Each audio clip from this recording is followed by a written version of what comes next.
Hello, everybody, and thank you very much to join us to these Game Changes interviews today. I'm joined by Eterna Toplaner, Starrie. Starrie, thank you very much for joining me for the interview. How are you doing? I'm doing well. Thank you for doing this. Thank you for setting up content. I really appreciate just any content that's created for the scene. Um, I'm doing good today. And Um, I want to use these interviews for the people to get to know you as players. There are tons of people who know nothing about this scene, who know nothing about Game Changers. Honestly, probably most of them weren't even aware that Game Changers started the last week. So I want to use these interviews for the people to get to know you. So I want to start for the very, very basics, like who is Starry? Who are you? yeah, hi. My name's Starry. That's the username I go by. I also go by Ivy. It's just my name. I am a top laner from North America, one of I think only two players that don't have EMEA residency that are participating in Game Changers. Um, I've been competing for about 4 to 5 years in League, and I've played top lane, jungle, and a little bit of mid lane and ADC for collegiate teams. So basically everything but support. Okay, Um, that's a lot of different lanes. yeah. And yeah, this is my first time playing in a women's only tournament and also my first time playing in a non-North American tournament. And we will dive into those topics because I'm really curious on how are you actually managing to compete from North America. But first, I want to ask you what got you into league competition. Like, why you decided to become a pro? Yeah, so I've always been a really competitive person. I started playing League when I was in high school, and it just became like an avenue for competition for me because I saw the game and I saw there was just so much to improve at, so much to get better at, and I really just like spent all of my free time grinding. Um, and eventually I just got like pretty good at it. So when the time for me to go off to university was there, I started looking at which colleges had esports programs that I could get into. And I ended up getting a scholarship to play League, and that was really cool. Um, and then after that, just going on to just find friends that were also higher ranked and make teams with them and compete in whatever I could find. And that brought me here. Oh my, that's a really long way, honestly. Like longer than whatever you can find on Wikipedia, honestly. Yeah. Like really, really longer than that. And question like, what do you do outside league? Because when you go to the grassroots scenes, like it happens, for example, a lot in European ERLs. Um, like players are not only playing League of Legends most of the time, they do something else outside in real life, to put it in some way. So what do you Yeah. do outside league? Like you study, work? Yeah, so it I do work a full-time job. I work as a baker. Um and I also just like have a lot of in-person friends that don't even touch League, know the first thing about League. I play a lot of board games. I've been really into Magic the Gathering this year. Oh, you do? Yeah, I saw you tweeted about it earlier Yeah, today. I did. Um, but yeah, that's the majority of my life.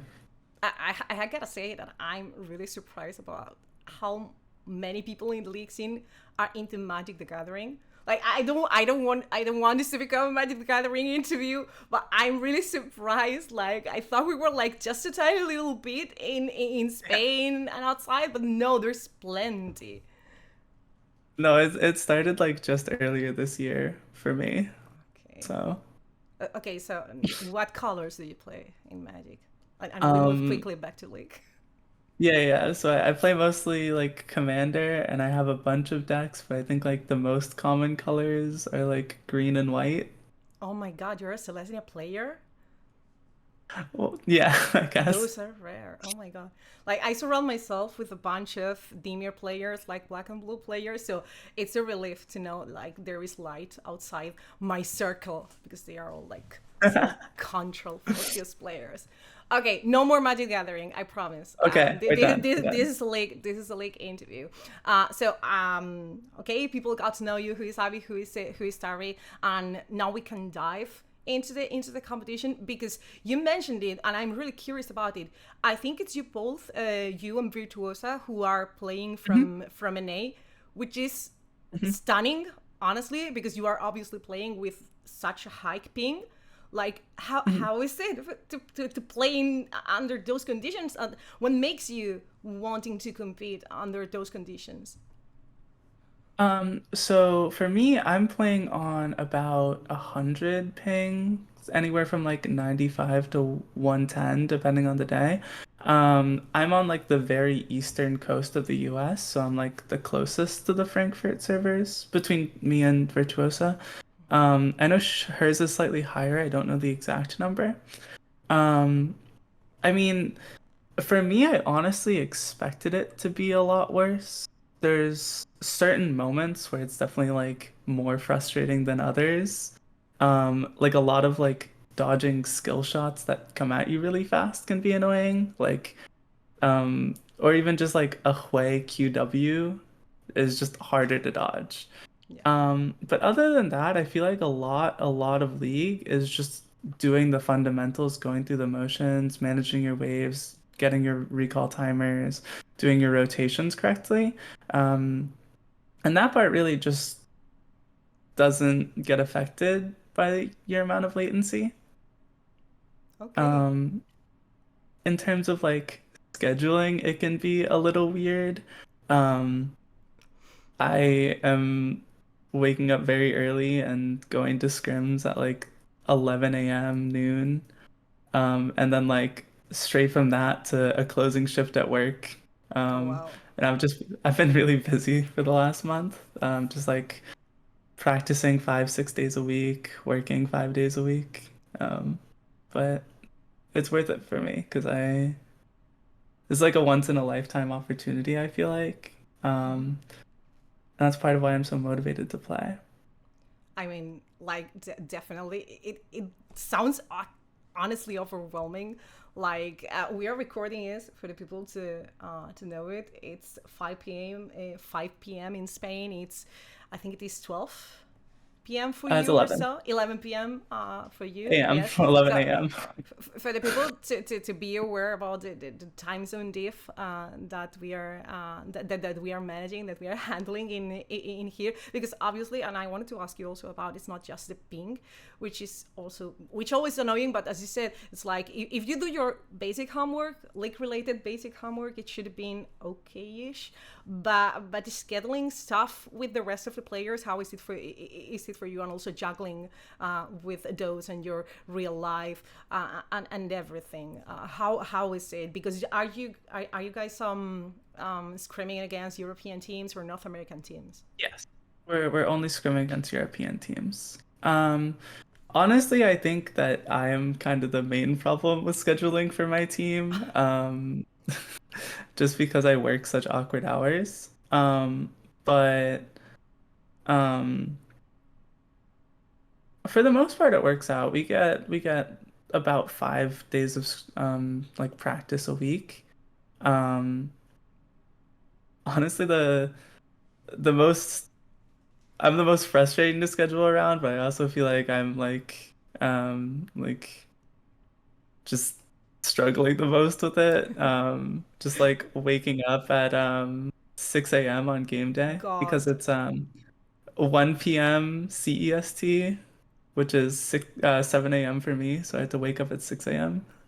Oh God, yeah. I mean, of course, you're playing official matches like so early in the morning. Oh my God, Yeah. yeah, that's also true. And also, you as a Toplaner, when we had this kind of discussions about players competing from a very long distance, like it happens from time to time also in ERLs, like players are playing, I don't know, from different countries, like really, really, really far away, and the ping discussion comes in. And usually, like, people get to say, I mean, well, you can just play simple champions and it's gonna be fine. Yeah, absolutely, what you mentioned about dodging skills and everything. But you're not that kind of type. You like to go over aggressive. I mean, your champion pool is not the weak side tanky champion pool, right? I mean, I saw you playing Sometimes. such a different thing in the top. And so how do you fit your pool into the circumstances? I think there's a lot that goes into what I've been deciding to play, especially during this tournament. I really don't think the ping is a factor at all for me. Like I'm a really big fan of Lisa in top, and I've been playing that, practicing that. Yeah, it's for me, my champion pool is more just dependent on what my team needs. Um, Back when I was playing in NA last year, I played a lot with a close friend of mine, Shapeshift, who plays a lot of like Nidalee and similar champions. And we would often play like Renekton Nidalee and try to win through strong side top and setting up dives and the such. Um, but now I feel like my current team identity doesn't really focus around topside that much. So I've been Okay. trying to play more champions that can get resources on their own. And I feel like so far we're finding a lot of success. Um, and I'm always going to have that like carry play style in my back pocket. So, you'll see a little mix of both, probably. Now leaving the pink topic behind because I don't want to be to Mhm. like focus on that, even if I'm really curious. Talking about the competition, for those who aren't aware, Game Changers started last week. We had already the first weekend of competition, and you got the first victory. Eterna got the first victory against Solari Academy, who plays second in Equal Sports Cup this year and are one of the favorites to take the tournament. And I want to know your opinion on how the game went and what's your perception on the overall level of the teams, or at least the teams that you have in the group. Yeah, so me personally, I've only played against Solari and Xerath. I haven't really gone super in depth on like watching their VODs or anything. But I have coaching staff and I have teammates who are more familiar who kind of just tell me what I need to know. Um, I think honestly, like the teams are good and we definitely have to be on our best game to beat them. But I think if we are playing on our best game, then um, we could be one of the favorites. I remember, I think it was Lilith, who, in a small interview that we had with her, said that Eterna could be one of the favorites, which is always something interesting considering that you are one of the teams that got qualified through the open qualifier, and those are always a mystery. But you only lost one game Mhm. through the open qualifier. You just said that you didn't play all the games of the open qualifier because for those who are not aware, I mean those were crazy. I mean the full open qualifier happened in 2 days, and those were a lot of games happening. So, what can you tell me from the open qualifier part? Did you playing against Darren's Bloom, playing also now against Larry? What's the feedback that you got from your teammates about that open qualifier? Because it was Swiss stage and playoffs in 2 days. Mhm. That's I mean that's absolutely crazy. Yeah, so our team kind of came together in like 2 weeks, or Oh at God. least for me, it came together in 2 weeks. They had a different ADC before, and she ended up having to leave for personal reasons. Um, so Uh, Last minute, I get a message from my now ADC, C, just saying like, "Hey, would you be willing to come play for us?" And I like took a couple days to think about it, because at that time I hadn't been playing League competitively for 7 or 8 months. But I decided I wanted to give it a shot, and I went ahead and went for it and then spent like a week and a half just grinding. doing a ton of practice. Eventually, it was like, okay, well, now we're at the open qualifiers, so now we have to play. And I had no idea the level of competition to expect going in. Um, but I went in confident in my team, and then day one, we do absolutely great. There's like one shaky game against Xerance that we end up winning anyways. Um, and then day two, the first two best of threes that we do, were really, really good. Feel strong about it. And then um, the day was going on so long because there's supposed to be three best of threes. Um, that we go up against Xerance and we go up one game, we go down the second game, and I have to go to work. So I ended Oh up God. having to leave and watch game three on the way there from um, going to work. And it was really nerve-wracking. But Lilia, my substitute, did great. C had to go back to top lane from one game, Oh my gosh. Yeah. which was fun to watch. Um, yeah. This is also something really curious. Like, since we started to cast some games from the female scene, like Equally Sports Cup last year, this Mhm. year's EC as well, LGC. Something that got me really stunned is the amount of role swaps that you girls do. Like the ton of role swaps that you do. You mentioned C going back to top lane. That's the third re-roll that I saw her do. Like how you managed to do He's played all that. five. My goodness. Yeah. How you managed to do that. Um, I don't really know. I just kind of play the game. I used to play a lot more like normal games and just kind of play whatever anyone needed me to play. And I feel like I just kind of got pretty good at just playing every role. Um, Nowadays, like I feel like I mostly play top lane just because there's a lack of people that are like super Mm. competitive at it. Um, and like um back like last year when I was more of like an observer of the European scene, I would say that I thought C was the only top laner I would be scared to play against, and now she's on my team, so I don't even have to worry about it. Okay, you know that I'm using these highlights, right? It's a go. I I'm using these to highlights, because at the end I will probably ask you to rank the your other full top laners in a tier list. I But can't. I don't make me do it. I don't know anything about them.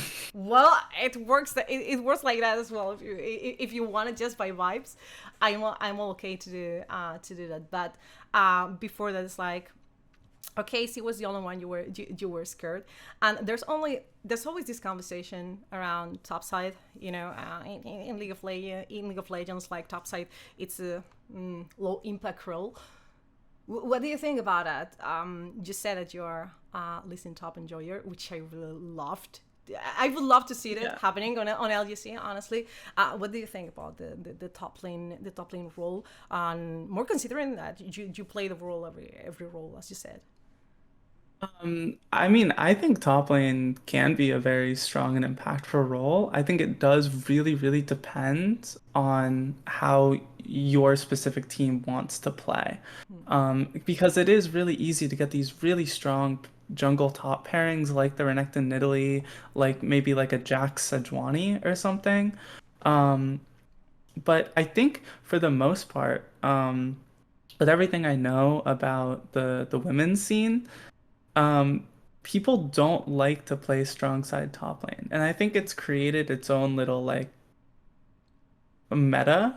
within the scene because it's such a small scene, um, that it feels like weak side top is just what everyone does.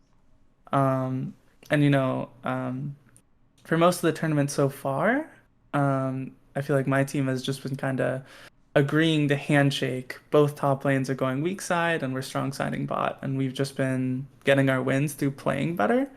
But we've been also practicing a little bit of strong side top. I'm not gonna leak what our exact picks are, No but need. feel pretty strong about that too. And I feel like a lot of women's teams won't be ready for it. I mean, this is also curious because what I got to see from such a strong part of the top laners competing in LGC is that the top laners are really willing to step into the fight and not in like weak side way. If I'm not mistaken, the first week, Lizzie was the only one maybe playing tanks. If I'm not mistaken, it was Orin, but I'm saying this by heart, so maybe I am mistaken. So I expect from you Oh, some more spicy picks. Tell me. yeah, maybe. I know I played Ornn versus Sion, which was just like Oh, a that's also cool. true. Yeah. But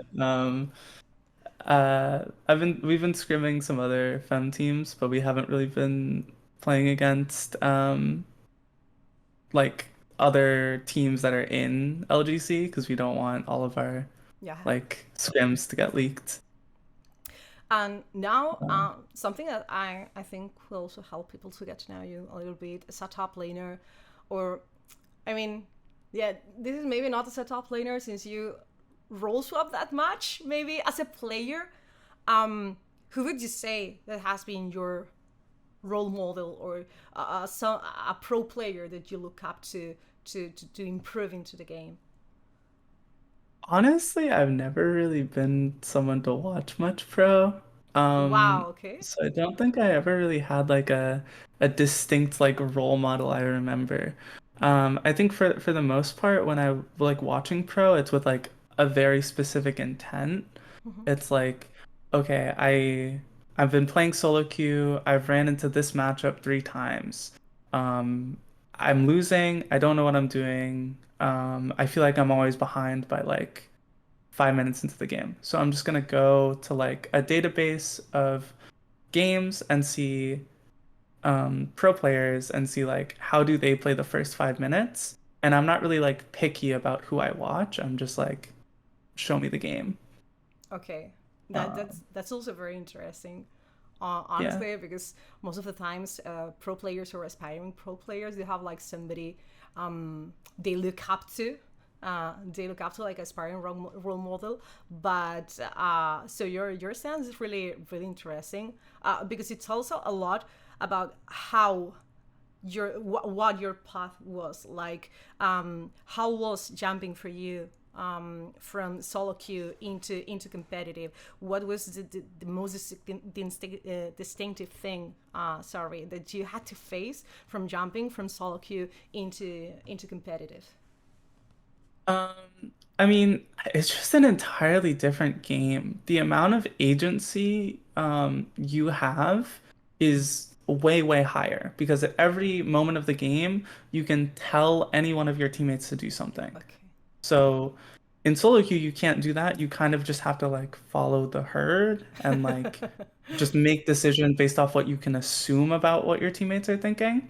Whereas in competitive, that's different. But simultaneously, there's also a big change in terms of like giving up agency because the moment you go from solo queue to competitive, you're like, oh, I can control my teammates. And like that's why I was losing games before is because I couldn't control what my teammates are doing. Now I can control my teammates and I can just win. Um, but a lot of the times a team will work more cohesively and have better success if you kind of have each player fulfilling their role in communication and trusting that your teammates know what they're doing and listening to them and not being like the one in charge. And I think that was the most difficult thing for me to adjust to. So you were just touching some interesting topic communication wise, because each team it's Hmm. like a different world communication wise. How is it for you Hmm. in Eterna communication wise? I don't want you to leak anything, like, but who's the strongest voice inside the team? Virtuosa for sure. Sure. Okay. Yeah, like she's the one shot calling everything, like setting up the plays or different voices because usually we get to hear pro saying, yes, I mean, some player starts shot calling during the early game, but I don't know, I make it up. The ADC is the one stepping up in the fights. Is it virtuoso all the time? Is she the director of Eterna? I mean, not like every moment, but I feel like she's definitely the primary shot caller for most of the game. Delicate also does a lot of comms, where I feel like um, my job and C's job is to kind of like rein things back when we're going for too many plays, or like to kind of like, if we really need a reset, we like, hey guys, calm down. Like that's our job. Okay. Okay, that's also interesting. And now something you said before, you mentioned before, was like staff wise, the teams, how they organize in game changers, and staff like coaches and allies is not the same like in ERLs. Resources are not that many in this kind of scene, grassroots scene. So how do guys work? Who is helping you behind the scenes to put on your best performance in a game? Yeah, so we have a couple of honestly like pretty big names who have been really, really helpful. We have Robert Yip, who is Mm-hmm. a former, or maybe even still current, like LCS coach, as well as, or I guess it's LTA now, as well as Myra, who is a former LCS champion as a manager, um, as well as Div 1 coach, uh, Red House Fox. And honestly, the coaching staff has been like really, really helpful. I feel like because of how little time we had in between coming together as just us five and playing in Mm-hmm. qualifiers, we didn't get that much practice and that much quality practice. Um, I think our performance last week showed like we improved a ton in the 2 weeks we had between qualifiers and the game starting. And I think we're improving even more as weeks pass. So would you say that right now that the team is settled, you have everything running, would you say that the chaos ended, like that everything is under control right now, that you can like easily follow a path to improve during the tournament, or is it everything a little bit hurried?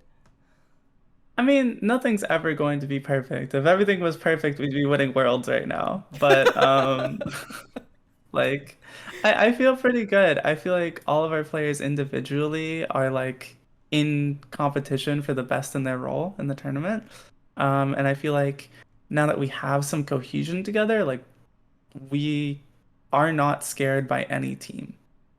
Oh, that's good to hear. And right now, just to wrap up the interview, I saw you around half an hour. I Mhm. want to know, what's your goal when it comes to competition? What do you want to achieve as a player? I mean, I think a lot of this is just for like an internal desire to like compete. It's something that I've like been lacking in my life since the last time I competed in League. Um, but also it's just going to Paris, playing the finals on stage. It's an experience I've never had, and it's an experience I really want to have. And also just spending time with my teammates, working towards something together. It's all very like fulfilling to me. And Um, after Paris finals, if you get there in the long run, is there anything in mhm. there that you want to achieve, like maybe going pro in higher stages? I've always really been passionate about the female space for League of Legends. I remember watching Game Changers in North America in 2023, and thinking it was super cool and wanting to compete. And in 2024, I really was grinding League. I got Grandmaster for the first time, and I was like, I'm so ready to play Game Changers when it's announced this year. And then in 2024, it was just radio silence the whole year. There was no mention of a North American Game Changers. Um, and it's still something that if it came back, I would be really excited to compete in.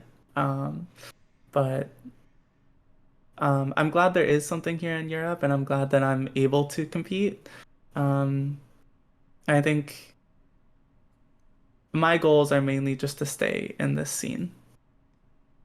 Okay, regarding this topic, and now I mean it just to close the interview.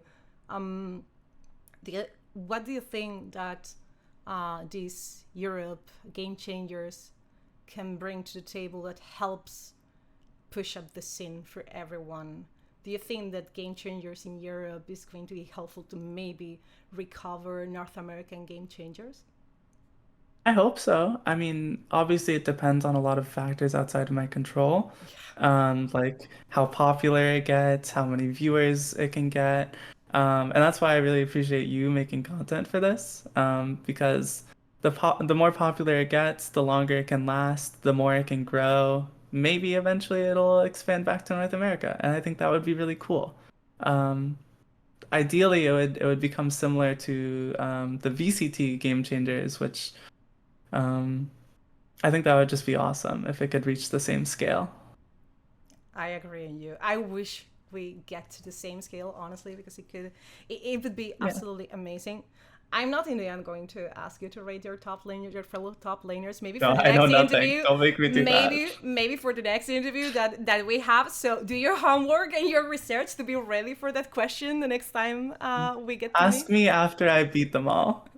Okay, okay. I take note about us. I will ask you after you beat them all.